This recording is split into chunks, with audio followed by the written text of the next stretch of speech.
আসছে অক্টোবরে নারী টি-20 বিশ্বকাপ অনুষ্ঠিত হওয়ার কথা বাংলাদেশে, কিন্তু দেশের চলমান পরিস্থিতিতে বিশ্বকাপ আয়োজনের পরিবেশ শঙ্কিত। ক্রিকেটের নিয়ন্ত্রক সংস্থা আইসিসি সার্বিক পরিস্থিতি নিয়েও নিবিড়ভাবে পর্যবেক্ষণ করছে সংস্থাটি।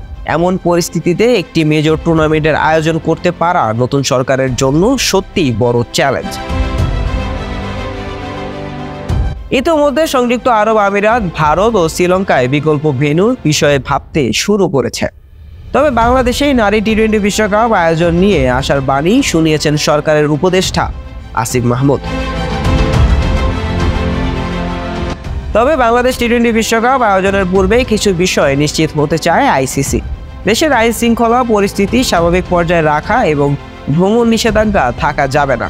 মূলত আন্তর্জাতিক টুর্নামেন্টে খেলোয়াড়, কোচ, আম্পায়ার ও কর্মকর্তা সহ সকলের যাতায়াত মসৃণ রাখতে এমনটা করতে হবে। এমনকি বাংলাদেশের নারীদের টি-20 বিশ্বকাপ আয়োজন নিয়ে আপাতত রেড ফ্ল্যাগ দিয়ে রেখেছে আইসিসি। পরিস্থিতি উন্নতি হওয়ার সাথে সাথে এটি ইয়েলো ফ্ল্যাগ এবং পর্যায়ক্রমে গ্রিন ফ্ল্যাগে আসতে পারে। এছাড়া বিসিবি এক কর্মকর্তা জানিয়েছে, দ্রুতই বিশ্বকাপ আয়োজনের বিষয়ে সিদ্ধান্ত নিতে হবে। তাই সংশ্লিষ্ট সকল মহলের সঙ্গে যোগাযোগ করছে বিসিবি। টুর্নামেন্ট শুরুর 20 থেকে 25 দিন আগে আইসিসিকে বললে হবে না যে দেশের সব ঠিক হয়ে গেছে।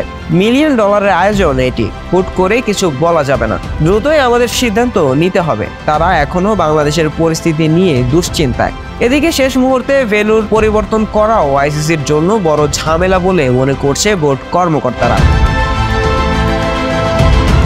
আমরা এখন আইসিসিকে আশ্বস্ত করার চেষ্টা করছি।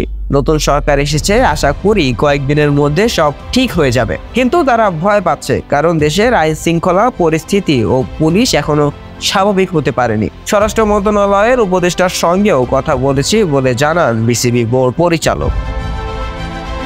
সম্পূর্ণ বিষয়টি নিয়ে আপনার কি মতামত জানাতে কমেন্ট বক্সে অবশ্যই কমেন্ট করুন। শাহরিয়ার আহমেদ জয়, ডেস্ক রিপোর্ট, আইকো স্পোর্টস।